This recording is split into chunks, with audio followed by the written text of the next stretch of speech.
Welcome everyone. Welcome to our webinar. We'll let everyone trickle in. Lovely to have you. Welcome, welcome. There we go. Bunch of people in here. Love it.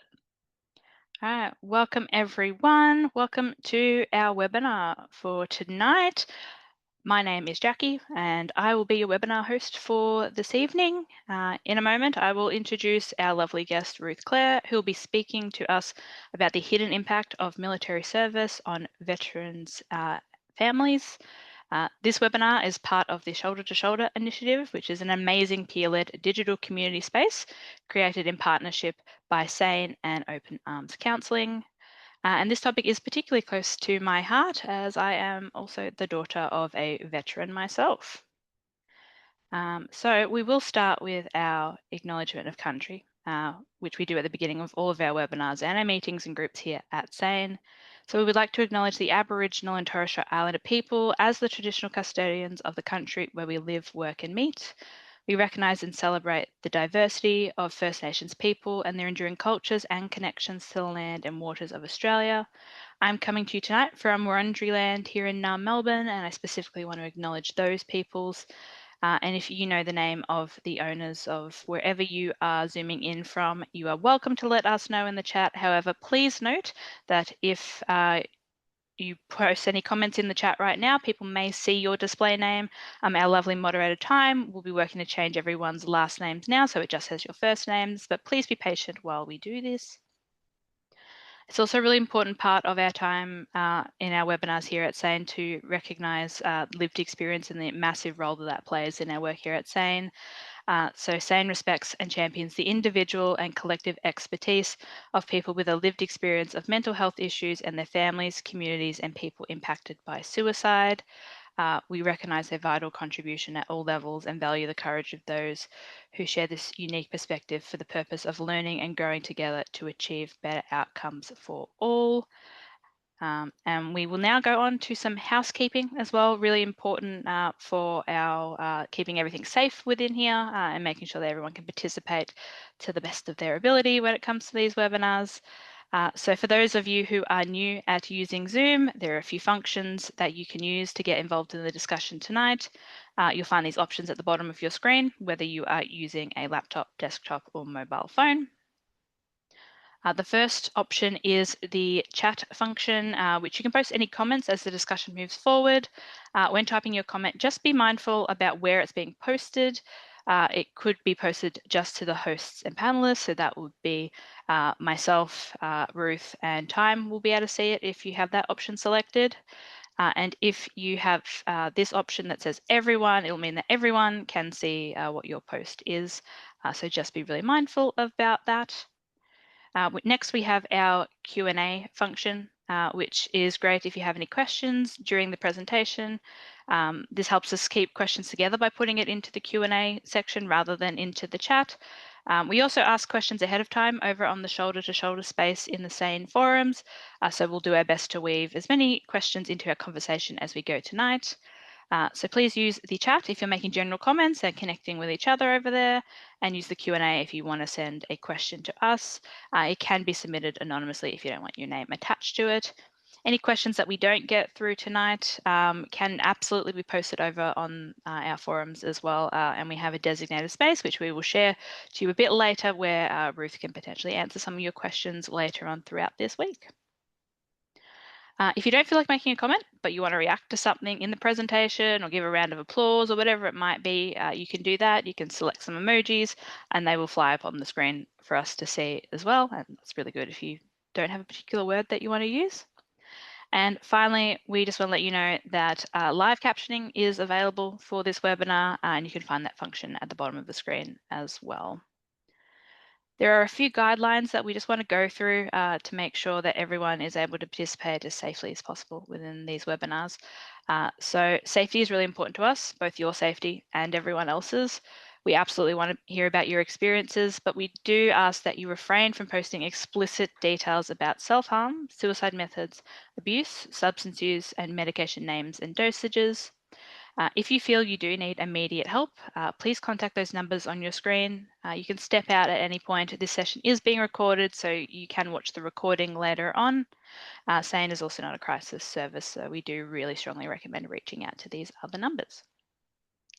Privacy is also really crucial, so when making comments, please remain anonymous and don't share any details that could identify you outside of this space, including contact details and things like that.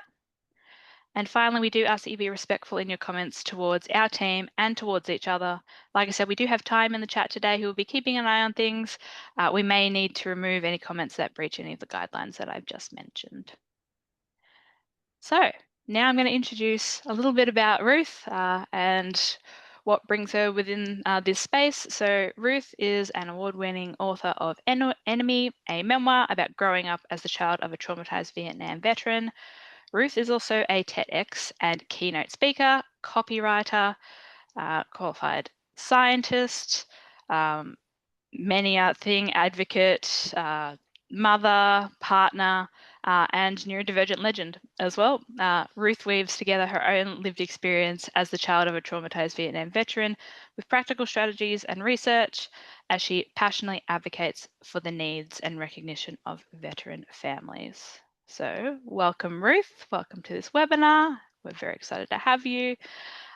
We wanted to start when we were planning this webinar, and you felt it was important to go into a brief kind of grounding exercise with everyone before we kind of get into things, so that we have a bit of a strategy to draw on if some things come up for people. So did you kind of want to start with that, and then we'll get to know you a bit better? Yeah. Hi, everyone. So I just wanted to share something that I use really regularly to manage my anxiety. And when I do talks, I might be touching on things that you've experienced as well. And sometimes that can bring up some feelings for you. So these are just some simple practices that I find really helpful with making me not evacuate out of my body or, disconnect from how I'm feeling or feel overwhelmed. So I just want you to take a little minute now to pay some attention to your body, bring some awareness back to your own body, and pay particular attention to the interaction of your bottom in the chair that you're sitting in and your feet on the floor. And if you want, you can take a deep breath right down into your toes. And just bring some awareness to something in the room that you can see, something you can hear, something you can smell,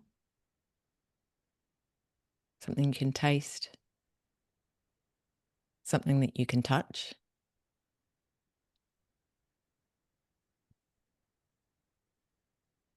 And at the same time, just taking a box breath. And a box breath is breathing in for 4,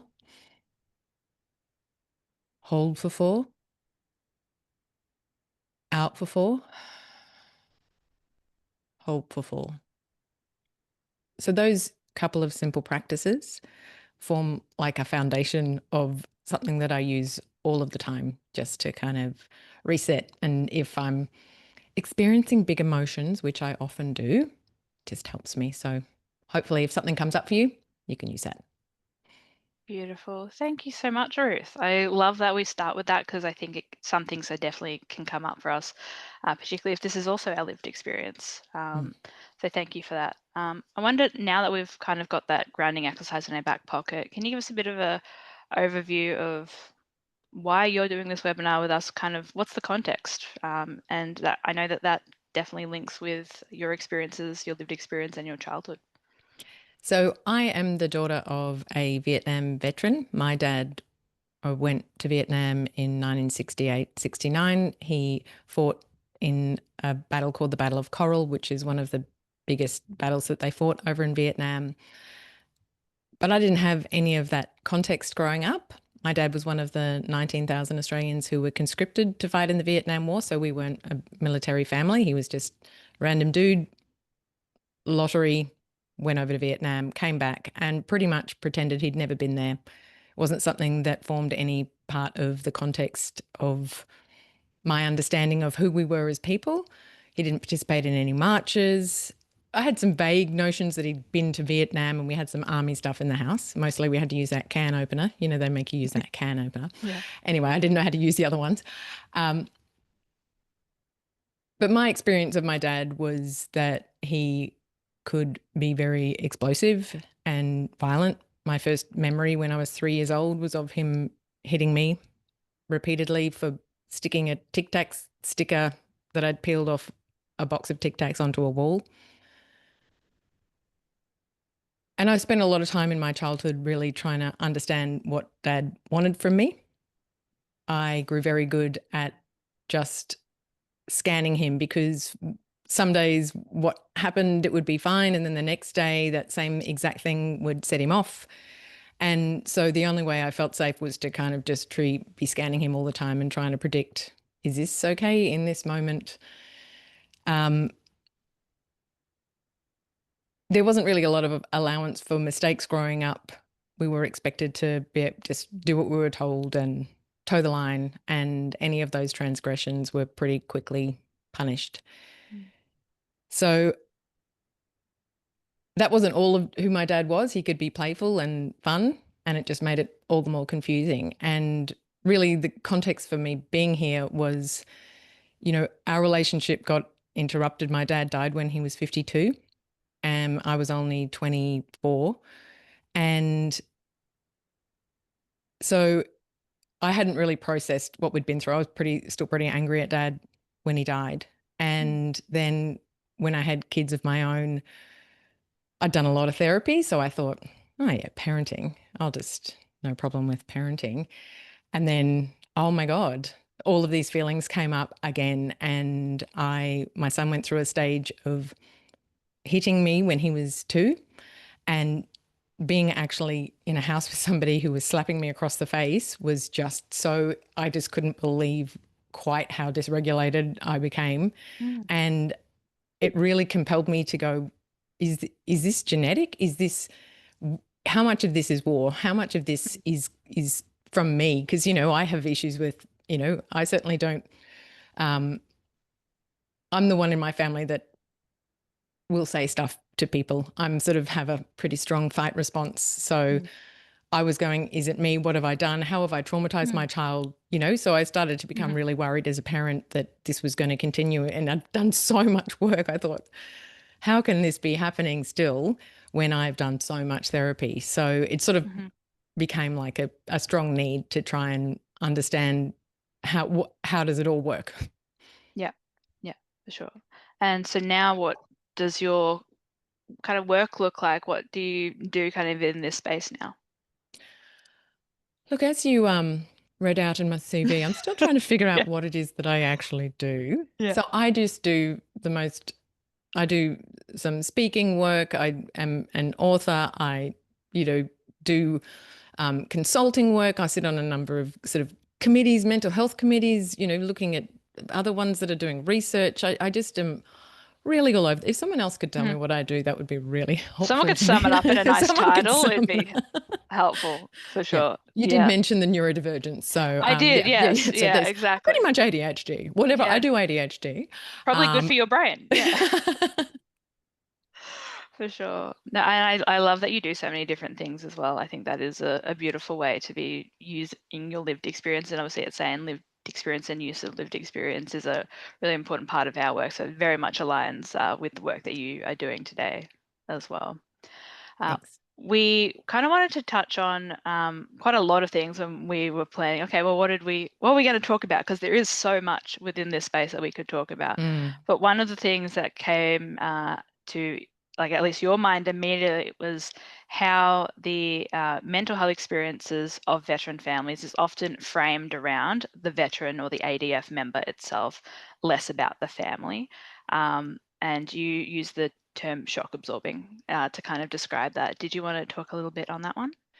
Yeah, I've done, I published Enemy in 2016, but I've been continuing research in this space since that time. And I've read a lot of research and stuff that's produced by Defence, Vet Affairs, but, scientific research, academic research. And when they include families in the conversation when they're addressing those needs, it's almost like there's this, the only way that they can frame it is back in context to the veteran. And I understand, this is what it is when trauma has ripple impacts on other people. You can't help but have them intertwined.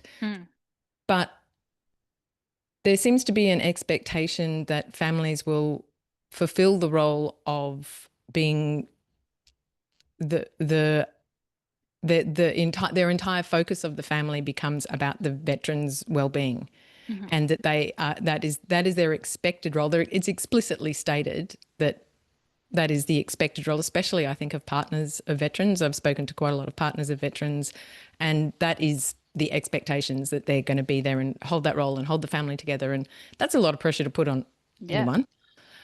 But then I think also the conversations that we're having about what exactly is happening inside family of veterans seems really superficial.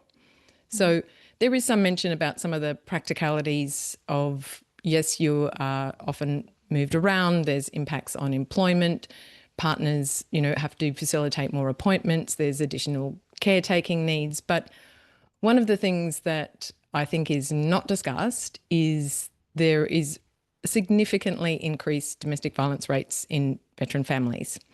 And that is my experience. But one of the committees that I do sit on is looking at the intersection of military experience and domestic violence.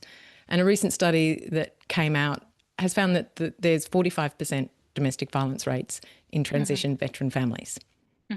That's nearly half of transition veteran families experiencing family violence, and you don't see it spoken about anywhere.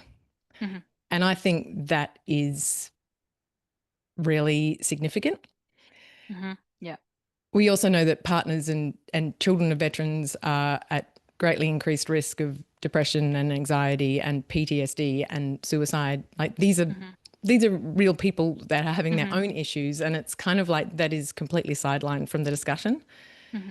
And I know that this is not about saying to diminish in any way the trauma of veterans or to try and rob Peter to pay Paul. This is just basically saying, yeah, I know that is terrible. This is also bad. Could we also care about? Yeah.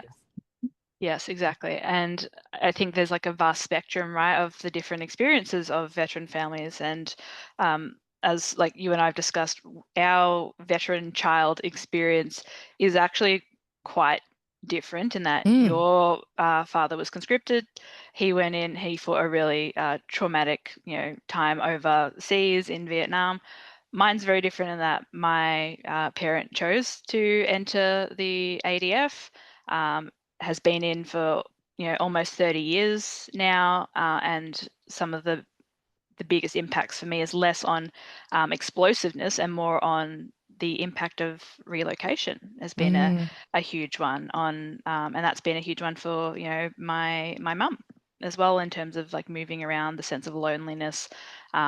For me, it's been around attachment and relationships forming as well. And that can definitely come from the relocation stuff, but also from the really intense like PTSD and domestic violence as well. They can have somewhat similar outcomes in a lot of ways, even though our experiences have been very, very vastly different. Yeah, Sure. absolutely. And I loved how, like, when we were initially talking, we were talking about like trauma ranking, right? When it came to the experiences of veteran families and how children's experiences with mental health are often sidelined and diminished, not in just veteran families, but in our particular context as well. Yeah.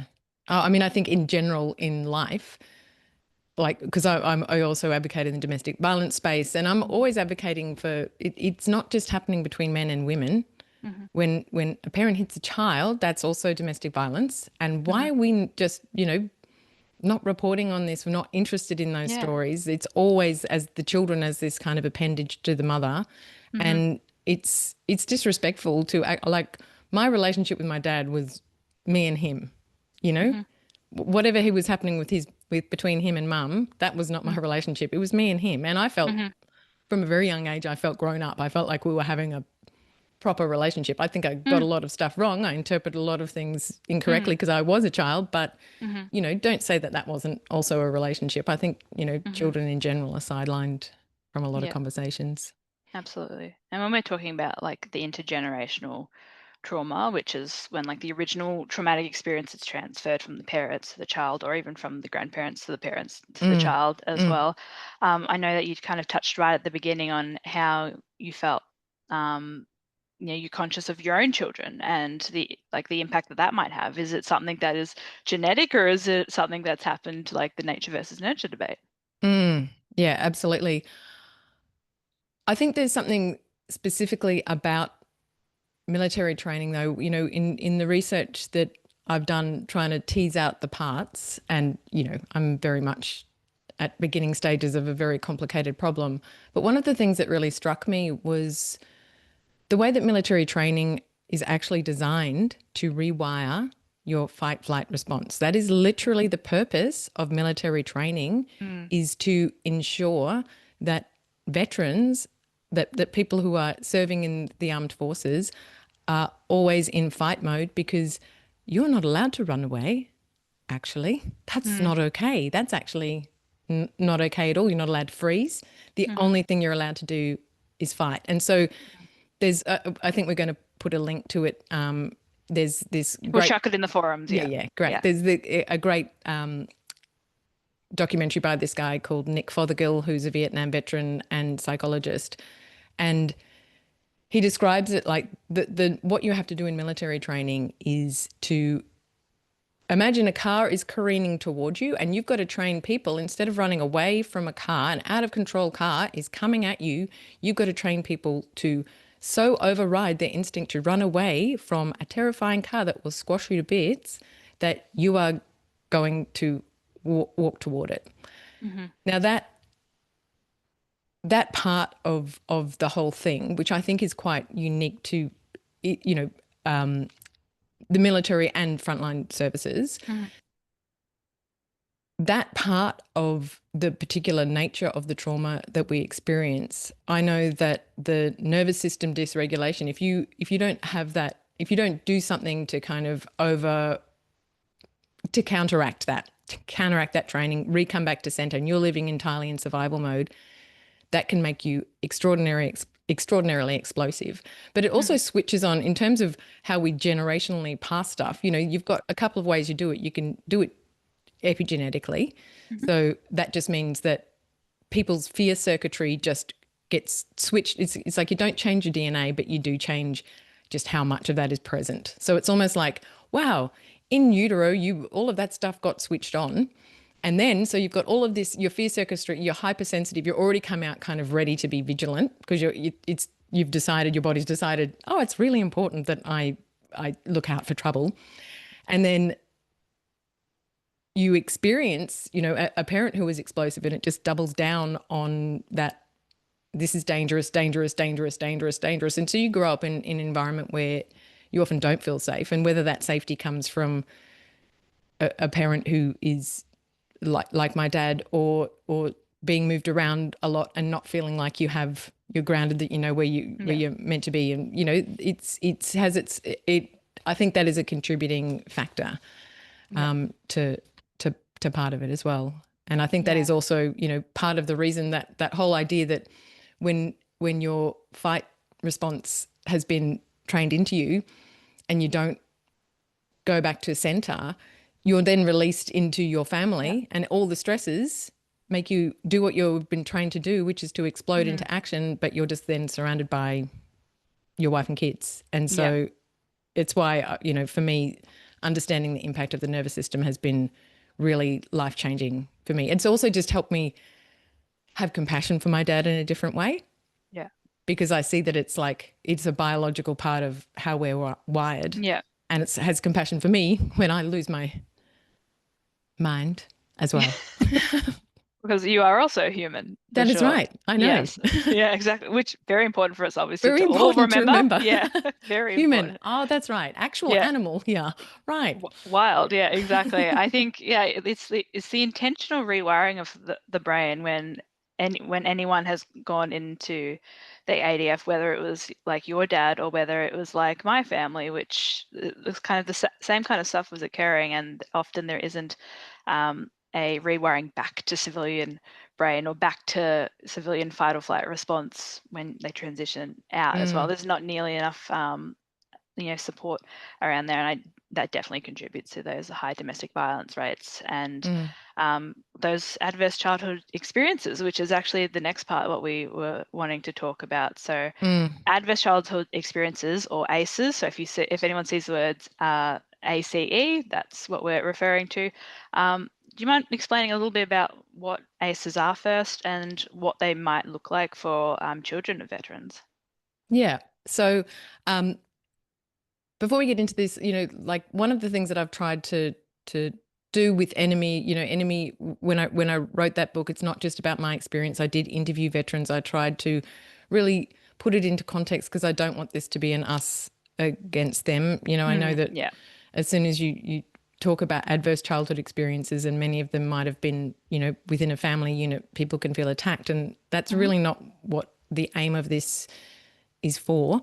I mean, a lot of people who are, struggling with parenting have also had adverse childhood experiences. So, it's a complete grey area, and we've often lived through a lot of stuff. Human beings have lived through a lot of stuff.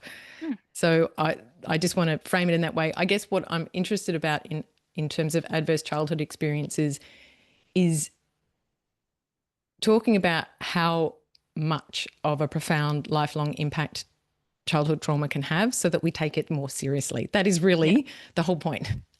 So it's probably helpful just to quickly go through the basic overview of what the childhood experiences are.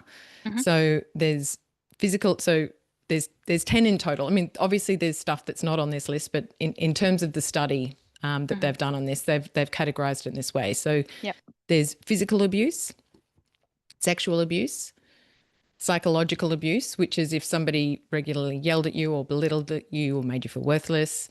There's physical neglect, which is whether or not somebody protected you, took care of you, dirty clothes, if you had enough food to eat, if your caretakers could take you to the doctor when you needed. Psychological neglect, which is more difficult to define, but it's like growing up, whether, you felt special to somebody, whether you felt important, whether you felt like people cared about what happened to you, whether the people in your family were close.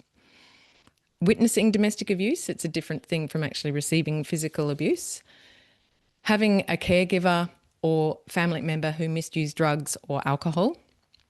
Having a caregiver or close family member with a mental illness. Having a caregiver or close family member who served time in prison. Losing a parent to divorce, abandonment, or emotional disappearance.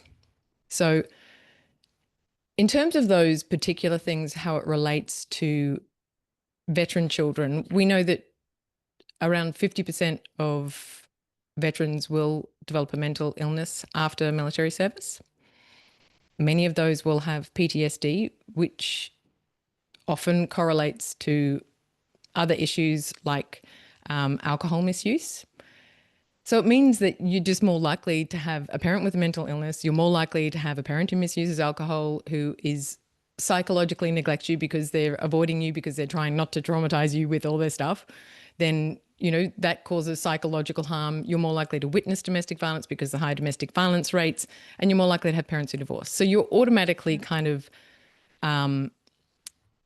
preloaded with risk factors. And I think some of the other interesting things are that in general, almost 2/3 of adults have at least one childhood experience, and 16% of the population has, so 1 in 6 people have a score of 4 or more adverse childhood experiences.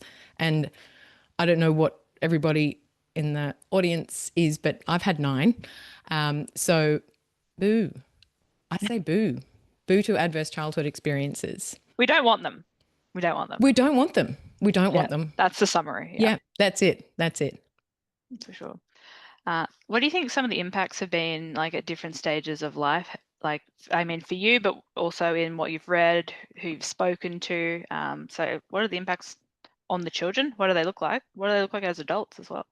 Yeah. So when you're, living through these things, some of the things that childhood trauma, you might see difficulties in learning and emotional regulation and social interactions. You might see more risk-taking behavior of people who are, taking drugs or making, sexual choices.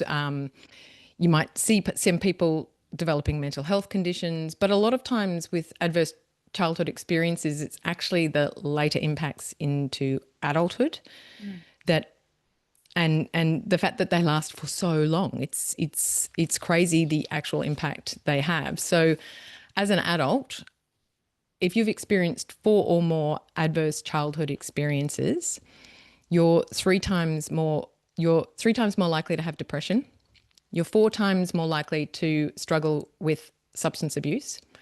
You're 12 times more likely to attempt to take your own life. You're 4 times more likely to develop chronic lung issues. You're twice as likely to experience heart disease, stroke, or cancer. And people with 6 or more adverse childhood experiences, on average, die 20 years younger than those without adverse childhood experiences. Which I have to say, I read that and went, well, that sucks. That you have a crappy childhood you didn't choose, and then the impact of that is early death. Mm. No. As well as a host of other things As well well before as a that. host, you might get some bad stuff along the way. Yeah. But I just wanted to take a moment just to take a breath for everyone, because I feel like adverse childhood experiences really, it's a lot to take in if you've had them and you think, oh, right. Yeah.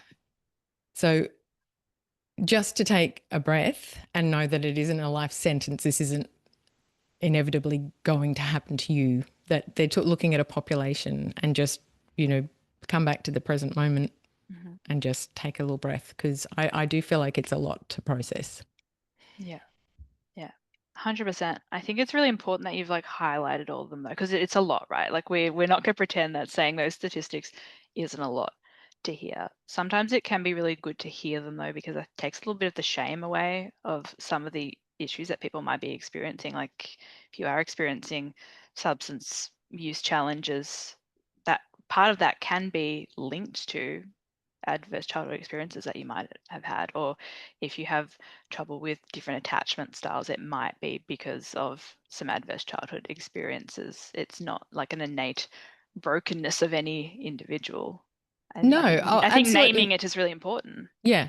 And I think, when what you're talking about a lot of the time is that you have had, in certain, I'll talk to my experience.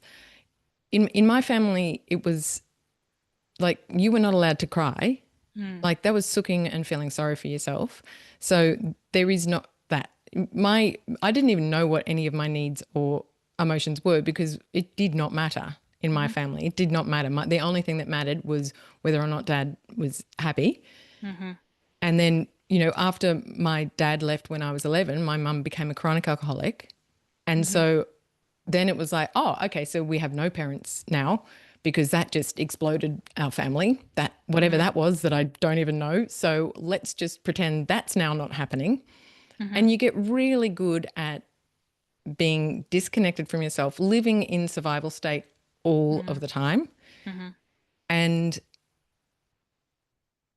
your body is charged, like the way that you experience. And I think the physical toll adverse childhood experiences take on your body is yes, you're often doing stuff you shouldn't, to try and numb it down, right? You're drinking, eating, drugging, anything you can to make it all go away. Yes, I will take 10 of those, please. Thank you. Because I don't want to feel it. You're going, I don't want to deal with any, no one wants to deal with any of it, right? Yeah. But the ongoing health implications are also to do with that nervous system. You have just lived in this, fight, flight, freeze, fawn is meant to be a survival strategy. And when we are animals, same as other animals, and when they're out in the wild using it, they do it to run away from tiger. But when you're living with your tiger, then you have to have it on all the time. It makes sense. Yeah. But Yeah, you exactly. know, so Yeah. it just takes a toll when your body is in that mode of stress chemical, stress chemical, stress chemical, stress Yeah. chemical all of the time. And Yeah. yeah, so I think if, you can do stuff to impact that, Yeah. which I like about Yes. nervous system stuff. Yes, exactly. And I think we'll talk in a little bit about some like tools and strategies and stuff that you've utilized and heard other people utilize as well. I think from reading your book, yes, did do that. I was really I kind of resonated with like the inconsistency of how like your dad would turn up. Like sometimes he would be nice and loving and you'd have those really good interactions with him and you adored him and him helping with homework and all those like sort of things was really lovely. But then at the drop of a hat or it flipped a switch and it very, very quickly became really like negative experiences. Mm, Yeah. mm, yeah. And just that, I think for me, the biggest impact, and it's really, one of the reasons that I share my experience is because I've had a lot of chronic shame, Mm, and yeah. talking about this stuff can be hard, Yeah. It brings up feelings. Yeah. And sometimes you go, oh, shouldn't I be cured? And I've just had to accept Yeah. that sometimes I've got big feelings. Sometimes you feel a lot in reaction to it. I'm 50, Yeah. right? Yeah. It still impacts me. Yeah. Yeah. And one of the things that has been really good to connect with the veteran community, because I was very isolated in my experience because of, my dad wasn't really part of anything. Mm, And I was terrified about producing enemy because I just thought a whole lot of veterans were going to just hate me. yeah. Like people were going to say, how dare you? You don't have any right to talk about Mm, any of this. yeah. And it's been just so nice to meet a whole lot of other people who have been really traumatized by Yeah. this stuff because Yeah. then you feel more normal. Yeah. And for me, that connecting in, normalizing that, Mm-hmm. yeah, it's okay to be a bit broken by life and, you can still keep going and it's, there are moments of Mm, good stuff. And I just think normalizing yeah. that has been really powerful for me is, Yeah. I don't know, just kind of going, oh, okay, broken together is better than broken alone. 100%. I think that's like not to shamelessly plug the shoulder to shoulder space within the forums, but we get a lot of that. I like seeing the way that I've seen particularly spouses, but not just spouses, come into that space and support each other and say, you're not alone in this experience. Veterans doing that with themselves, like feeling that sense of brokenness and shame and just taking that step to like say into the ether, into a space on the internet somewhere, I'm really struggling with this thing. This is the thing that I've been through. And then a few people like jumping in going, oh, yeah, I'm also feeling that way. I'm also feeling completely like shattered by this experience. I felt like I was alone. I think something that can be sometimes really good, and I've seen, something that my mum has definitely been part of is like spouse kind of groups and connecting and like going, oh yeah, it isn't just like me who's going through this thing. That sense of community and connection to other people and reducing that shame is some of the most powerful stuff when it comes to healing and recovery and Oh, evolving. 100%. I just feel like there is just a different feeling you get with people who have walked in your shoes Mm-hmm, than I've had a lot of therapy. I tried it all. mm-hmm, Because I find it interesting. It's not just, I'm too broken. It's like, mm-hmm. oh, Yeah. give me that a try. Give me that. Oh, yes, Yeah. maybe I should do that. Yes, maybe someone Yes. should wave a fish on top of me. I find Mm-hmm. it all kind of interesting. Yeah. But when more and more, it's kind of like that. Just I can feel it when somebody has had. They don't have to have had the same experiences, but they have to have been to some places with inside themselves for them to hold Mm. me in a particular Yeah. way. And I Yeah. just think it's one of the things that I keep pushing for ineffectually. I don't know if anybody out there has got any power, but Mm-hmm. I want more opportunities for families of, you're a partner of it, like children of veterans as their Mhm. own category of, I wouldn't want to meet other children of veterans. Mm. I want to have more opportunities for us to Yeah. connect as people. Mhm. One of the things that I feel like we get wrong, and I think we should change now in the way that we approach therapy. I've just decided this after having done lots of is there's so much inherent secrecy and shame in, oh, I've got this problem, I'm going to secretly hide in a room and talk about this. And I understand people want to, obviously need to feel safe and share, Mhm. but I think there is something in going, we have this problem. Mhm. That's just like one day I might be doing a bit better than you, and then the next day I might be, you might be doing a bit better than me, and then we can both kind of build our own feelings of, I can help you sometimes and you can help me some. That whole, Yeah. we've dissolved a lot of our capacity for connection in, and Mhm. I think that is so profoundly healing, is to Yeah. actually build proper connections and not medicalize normal human emotions. There's a lot of Mhm. pathologizing of emotions, and it's okay to feel bad when bad things happen, and it's okay to feel feelings Mhm. in general. And Mhm. and I think, if we humanize it a bit more, I think it would make a really big difference. Yeah, it's like reducing that stigma even more, right? And Yeah. that's obviously a huge mission with Insane, but we're hearing it so much in the veteran and veteran family space. And I know that there is a lot of stigma attached to mental illness within the ADF even now. And I'm sure it's been even worse previously, but I think there's also that hush hushness as well when it comes to the veteran families as well, because you've got to keep on a happy family kind of look. You've got to keep everything together. Everything's got to look like kind of perfect, right? A Mm. lot of the time. Yeah. Yeah. And Mhm. there's also, I mean, there are very real reasons why putting your hand up and saying that you're struggling with your mental health, if you're a veteran, that can get you fired. Mhm. Like that's not just a small risk.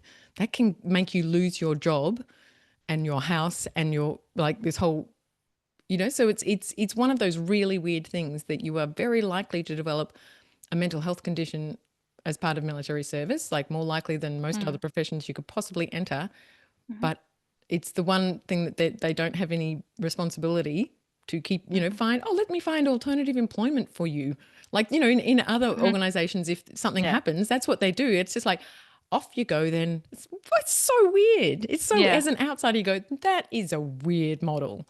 Mhm. Yeah. It does feel a bit backwards. Yeah. And but then it's, then you're also finding the cultural thing of, you're meant to be strong and brave. And, the thing that helped me, because I prided myself on being tough. That was Mm. I'm like, my dad used to do these challenges. I'm like, you'll never defeat me, mate. Doesn't matter. He used to stick, anyway, this is going to sound weird, but he used to stick a key up my nose and it was a game, right? And I'm like, you can literally scoop my eyeballs out with that key, mate. I will not flinch. My Mhm. siblings would be like, oh, don't do it. I'm going, Mhm. yeah, no, you can literally lobotomize me.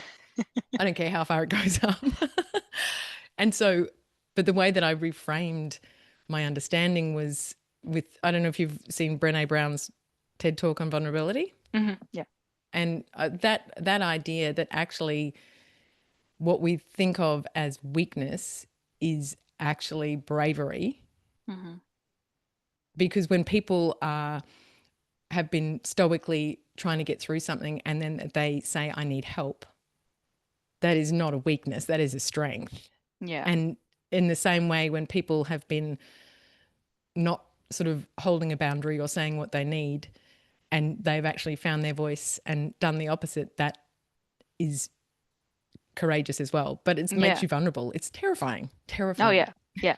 terrifying to Vulnerability do is those things. absolutely terrifying. For Terrifying. sure. Yeah. And I saw someone in the chat say, like, it's like terrifying to ask for help or admit that you need help. It's a story that we hear very frequently. And I think I've reflected with probably all of my family members at this point. So this is not new information to any of them who will definitely or are currently watching, is that the role that I played in my family was the mediator, or the one that was the most level, I guess, which is wild now, but the one that was trying to like keep things together. And so when things weren't going well, it was very hard to ask for help. And now, today, it's very hard to ask for help because that's still ingrained in my brain. So having to actually challenge myself to do that and rewire my brain in the same way that we sometimes rewire that fight or flight or freeze or fawn response as well, and neuroplasticity being a thing that we can like understand and can help teach us about training our brains to maybe respond in a different way. But it's also, I think, because if other people have had similar circumstances where they haven't formed secure attachments with their parents, neither of my parents, had the capability of really doing that. Trusting people is really, really hard. And so for me, with therapists, there are not great therapists out there. There are good therapists. There are bad therapists. And if you get a bad therapist and that's your first, and you go, wow, you said some really, and you can just, there's so many things that they have said that have just been like, no, that is awful. It can be really hard to keep risking yourself, putting yourself out there. You're desperate for a solution. If you're in a state of desperation and that person doesn't respond kind of in the perfect way in that moment in time, then that can feel like then now there's nothing for me. And it's almost like you have it, like I could get help, but I don't want it if it's going to fail. Yeah. That can be another story you tell yourself. Whereas if you just remember, you will find things and feelings pass. I think that is there are better people. And if you just keep going. And different things at different times can be really helpful. Yeah, 100%. One of the questions that was provided just before this webinar was, do you think it's important to have a counsellor, psychologist, mental health professional who understands the complexities of being a military family member, or not necessarily? I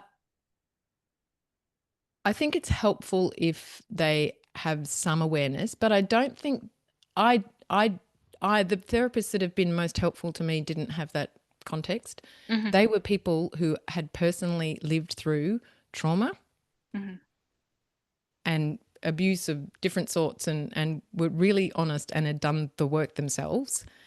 And they were able to give me different ways of seeing things, different ways of experiencing my feeling. Yes, there are specific things that are part of military experience that is not the same as others, but the actual, if we go back, I always try and go, what is the most universal thing? Yeah. We are animals. Inside our bodies, we have feelings. Everyone doesn't experience those in exactly the same way. But if you have certain mental health conditions, they manifest in a pretty similar way. There's a lot more commonalities between people, no matter what the trauma came from. I think it's really important to have a systemic approach to military stuff. I think it's important but I think on an individual level, in a room with somebody opposite you, it is more important that you just develop a feeling of trust with a person who you feel like has had some skin in that game. I've been in the room of therapists and going, you've read a lot of books. I'm really disinterested in what you have to tell me about how I should suck these eggs that you've never even approached. Thanks very much. Bye. Yeah. It's the humanness, right? It's that humanity, that human connection that it makes is a absolutely huge difference. And their willingness to be vulnerable. I am, if there is one superpower that I have developed from my childhood, it is reading people. I read those people. I read a micro expression, 600 meters. I'm not only got the complex PTSD, but the ADHD. It's I see all the things. Yeah. I can't focus all the time, but I see all the things. And I have just really built my own trust in myself and my intuitive sense of, you can just feel when someone can hold you properly. Yeah. That has absolutely been my experience as well. And even though our lived experience in terms of what our veteran, parents has been like, that has been very much mine as well. As I very easily can pick up on lots of different things, even in a digital world. And part of my job is doing digital mental health related things, and can very much pick up on things like that for sure. Yeah. A little strength, maybe, I guess, if we want to reframe the ability to pick up on other people. Oh, it is an absolute strength, but Yeah. it does get me into trouble because I will sometimes be responding to all of the stuff that they haven't said, Yeah. and you go, oh, and then they get really annoyed, and you're going, oh my God, can you just own all? Oh my God, how do we even have I can't, it's you plus all the stuff that you're not, I don't know how to have a conversation like that anymore. I'm like just going to leave the room now because that's all just phony baloney. I can't Yeah. do that. Yeah. Yeah, it's fortunate and unfortunate that you and I are very much the same person in a lot of ways. As we've said, it's our brains operate on a very similar level, so which is great for these conversations, but it's very funny as well. Yeah. So one of the things that was asked, and that we were going to talk about anyway, but someone's already actually asked in the Q&A is what strategies have you utilized to heal and move on from the unintentional emotional damage inflicted by loving a person who is experiencing the effects of PTSD? Yeah. So as I said, I have done a lot of therapy and I'm very interested in it. I am the stuff that I've been deep diving down on in the last few years and really applying in my life has been the nervous system stuff, and I have written a book on that that I think we'll have a link to. But you Already don't have linked to, in the forums. or linked, but you don't have to buy my book. Like do your own deep dive if you can be bothered. Read mine if you want a shortcut, but Hmm. there are so many simple, practical strategies of constantly checking in with yourself and resetting your nervous system response before you start then abstracting into all your thoughts about what is happening. Hmm. So for me, I want to put the cap on it as quick as I can. And it feels to me like nervous system stuff, it puts the cap on it as quick as you can, Hmm. because what I have done for so many years is just something happens, I'm unaware of, like I've had a response to it, like a big response, or I've said an outburst or whatever it is, and then I Hmm. will just ruminate on it, ruminate on it, ruminate, and then Hmm. I'll analyze why has that happened and blah, and what part's him and what part's me, and Hmm. it just, that whole process actually continually activates your fight. It keeps you sort of trapped in that moment in time. Whereas if you can go, oh, I felt unsafe in that moment, I Hmm. must ground myself. I will not, every time I ruminate on it, I will then Hmm. move on. Hmm. It's sort of, so that, I think learning that has been really helpful. And that sort of also the mindfulness and meditation. And I know people have, especially if you've got busy brains, it can be really hard. But what it teaches you is to observe your thoughts instead of believing that is reality. And there is Hmm. nothing better than realizing all the crazy gibberish going on inside your head Hmm. for you to say, I'm having a thought rather than that thought is the reality. So that has been really helpful for me as well. But also, trauma fractures your sense of self, especially if it's happened in childhood. And so reclaiming those parts of yourself that you've either judged or distanced yourself from or never sort of fully activated because you've been so much in, relying on being an organizing, helpful person that you Hmm. haven't developed the person who's good to reach out for help. So it's like Hmm. kind of reconnecting, there's internal family systems, and I mean, my therapists call it sort of parts therapy, where you kind of have these different aspects of self and you're kind of trying to call back and realize that one's not better than the other, even if you can challenge some of those beliefs and assumptions, and check in with yourself whether or not is that story that I'm telling myself about that really actually valid today, Hmm. and or is there another way that I could look at it. Hmm. But also for me, creativity is one of the most undervalued post-traumatic growth tools that you have, Hmm. because you can revisit things without, one of the things that trauma does, on a brain level is it's sort of like, I feel like it's like it traps you in like a little part of your brain and you start going around and around and around in a circle. And Hmm. one of the reasons, the bilateral stimulation sort of work that, it's part of what you do with nervous system stuff, but the EMDR, which is something that a lot of trauma people use, it's all about going, hey, left hemisphere, here's right hemisphere. Hey, Hmm. lefty, here's righty. Hmm. It's kind of going, hey, you don't have to stay trapped in a little part of your brain. Here's another Yeah. side. And Hmm. creativity naturally does that. So, Hmm. you might revisit a thing, but then you go, I'm going to make that blue. I'm going to do that. I'm going to retell this as a fairy tale. You don't Hmm. have to go back to your own trauma, but you build your capacity to see different ways you could do something, solve Hmm. problems. And it's one of those things that I feel like, it's a natural fit for a trauma community is creativity. Mm. And Yeah. it has been just so, I don't know who I would be as a person without my Mm. creativity, because it has Yeah. just made me feel hopeful and positive, and like I have got the power to have an impact on the world, even if Hmm. it's just a tiny bit of the world that I've colored Yeah. in red. Yeah, 100%. I think, and kind of to tie it back to like that community stuff that you were talking about, right? And that sense of not feeling alone. I think there can be so much healing in relationships, like healing through relationships, healing attachment through relationships as well. Oh, absolutely. And more and more and more, because I've taken the risk, because I've been a relatively I have a tendency to isolate myself, Hmm. but I have been reaching out more and trying to connect in with, a larger group of Hmm. community. And Hmm. it has just been the most profoundly healing thing to kind of just sort of stagger into people sometimes and go, Yeah. not just me. It's not just, Yes. Yeah. life is hard and this is Hmm. really crap. At least it's crap together. Hmm. Yeah, exactly. Exactly. Misery loves company, I It guess. So does. for sure.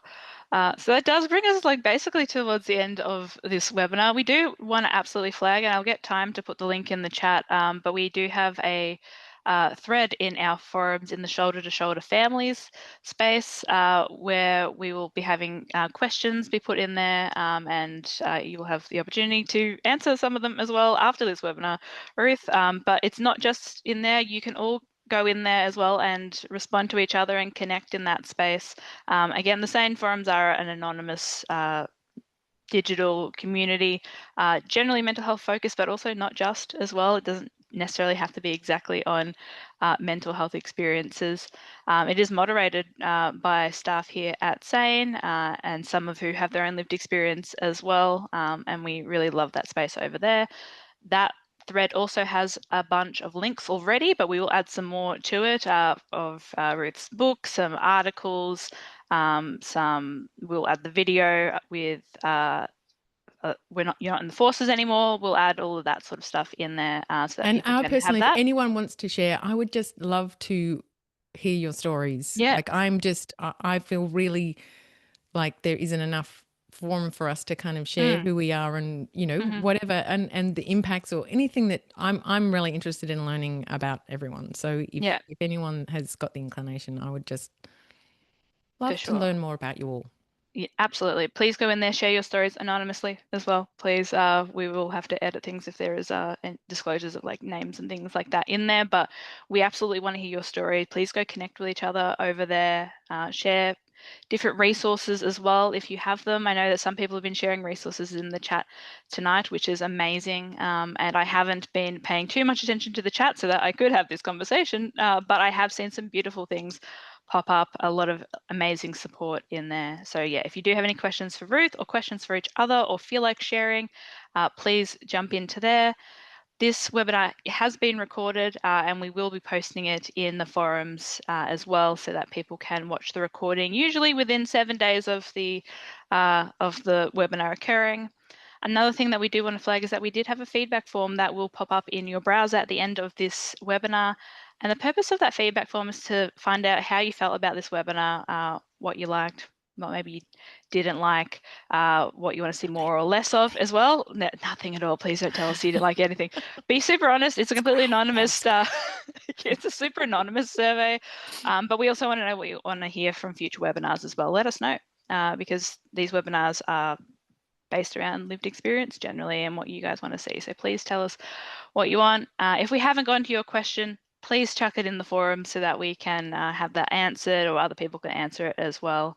But I would like to, again, thank you, Ruth, for being so open and transparent and human with this webinar tonight. I think it has been a really lovely time, and I've very much enjoyed it, and again, very close to my heart. So I'm so grateful to have been able to do this webinar with you, and lots of love coming from people with the emojis right now from the reaction button. Hopefully you're looking at them, seeing all of them fly up on I your can screen see as those. well. I couldn't see the chat, so I don't know if I get to see. I want to see the questions, but I don't know. Maybe you can I'll record print some of the me. questions. Do I'll record some of something. the questions Show me for them. you. Yes, Yeah. absolutely. All right. Yeah. Thank you, everyone. Have a wonderful evening. Thank you. And hopefully we see you over in the forums. So come over and say hi.